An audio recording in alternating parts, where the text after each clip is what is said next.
programa Sociedade Solidária de Volta, direto da ONG Brasil 2013. Agora nós conversamos com a Medicina do Riso, representada pelo seu presidente e fundador, Luiz Godoy, que está também como Tonho Labareda hoje aqui conversando com a gente. Tonho, tudo bem? no bloco anterior você já explicava como é que é o trabalho que vocês desenvolvem, inclusive até em campos de refugiados, no exterior, mas aqui no Brasil também vocês atuaram em algumas situações de calamidade. Eu queria que você contasse pra gente que tipo de trabalho é esse, nas situações tão delicadas, como é que é você trabalhar com humor? Olha, nós tivemos em Teresópolis, na região serrana, quando aconteceu a tragédia, eu acho que no ano de 2011. Sim. E o nosso foco lá não foi especificamente fazer o trabalho de palhaço, o trabalho do clown. Sim. Ali nós somos como ajuda humanitária, nós somos para resgatar corpos, carregar alimentos. É uma situação muito desafiadora. A Legião da Boa Vontade também trabalhou muito ali na região serrana do Rio de Janeiro, que foi vítima de fortes chuvas. E assim, nós levamos o clown, realizamos trabalhos dentro dos abrigos, mas o nosso foco maior não foi esse. Sim. Porque ali, acredito, a situação ela era muito de fragilidade. Então, nós somos expostos abertos. O que vai acontecer nós não sabíamos, o que iria acontecer. Então, a gente buscou primeiro conhecer a situação, porque nós não sabíamos o que a gente estava esperando, o que a gente ia se deparar. E quando a gente percebeu, a situação era muito crítica. Então, o trabalho do palhaço foi a coisa que a gente menos desenvolveu por lá. Mas, de qualquer forma, nós fizemos.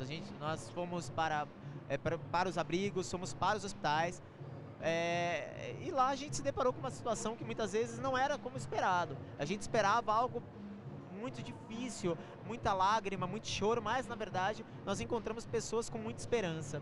Pessoas que acreditaram. Tem um fato curioso.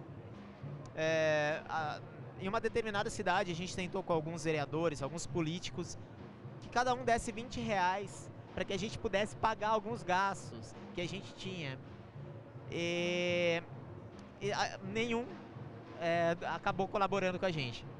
Chegando em Teresópolis, nós estávamos numa avenida onde era muito movimentada, não conseguimos carona, e tinha uma pessoa parada, e ela foi e falou: viu, eu dou carona para vocês, mas vocês vão de ônibus comigo. A gente falou: não, tudo bem, vamos de ônibus, né? Ficamos no começo a gente ficou um pouco assim de aceitar a carona, mas depois acabamos aceitando. E nós descobrimos que essa pessoa era morador do bairro de Campo Grande, que era um bairro que não sobrou uma casa em pé. Então, ele não tinha mais nada, ele estava morando num abrigo, e ele fez questão de pagar a passagem dele para nós. Pagar as passagens para nós com um pouco de dinheiro que ele tinha. Então, foi um enriquecimento humano muito forte. Foi situações onde a gente tinha que ter um trabalho psicológico muito forte para poder aguentar, porque foram situações muito difíceis. Passar por regiões onde o cheiro estava muito forte, de pessoas que estavam soterradas, que morreram ali. Então, o trabalho do palhaço foi importante, mas o trabalho do que a gente tem aqui, foi muito mais importante. Sem dúvida.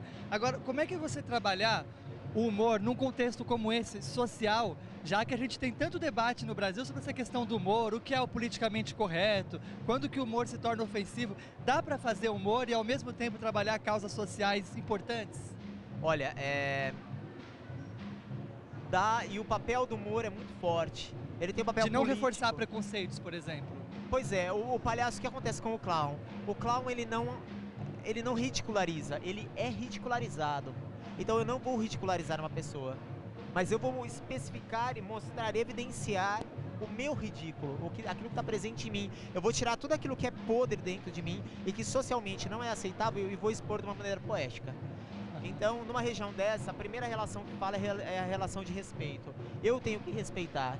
Então, se uma criança olha para mim e fala: não, eu não quero o palhaço nesse momento, eu vou respeitá-la. Se um adulto fala: eu não quero, eu vou respeitá-la. Então, essa relação é a mais forte. Tanto que o palhaço ele tem um poder muito forte. Ele vem desde o Bobo da Corte. O Bobo da Corte era aquele que apontava o dedo na cara do rei e ele não era guilhotinado por isso. Então, o palhaço tem essa função social. Agora, tem sido desenvolvidas pesquisas, você até mencionava na Unicamp a respeito desse trabalho. O que elas têm apontado já? O que é possível perceber com base nesses estudos? Olha, eu sou pesquisador dentro da Unicamp agora, em iniciação de pesquisa. A minha pesquisa ela se baseia na relação da negação. quando justamente há negação por parte da pessoa, como o palhaço tem essa capacidade de envolver a pessoa dentro do campo de jogo.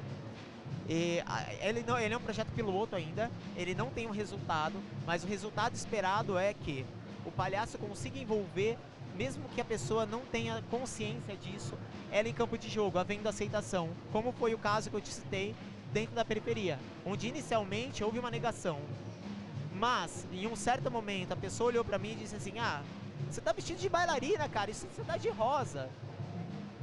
Houve uma identificação, essa identificação envolveu a pessoa dentro do campo de jogo, e o palhaço tem essa capacidade de uma maneira sutil envolver a pessoa mesmo que após a negação. E existem inúmeras pesquisas que envolvem esses contextos, isso só vem crescendo no Brasil e no exterior. Bom, Luiz, gostaríamos de agradecer em nome da Legião da Boa Vontade, da LBV, por você ter falado conosco aqui na ONG Brasil. Você ressaltava durante a entrevista a importância desse sentimento de solidariedade e fraternidade. Nós trazemos então uma reflexão do criador desse programa, o jornalista Paiva Neto, presidente da LBV, no qual ele afirma: a solidariedade é a força executiva da fraternidade, fundamento da cidadania do espírito. E isso faz parte da estratégia da sobrevivência que há vários anos defendo. Quer dizer, sem haver fraternidade, solidariedade, a gente não vai conseguir sobreviver como humanidade a esses desafios, esses problemas que nós temos criado. Então, muito importante estarmos aqui falando sobre solidariedade. Sejam sempre bem-vindos a essa programação.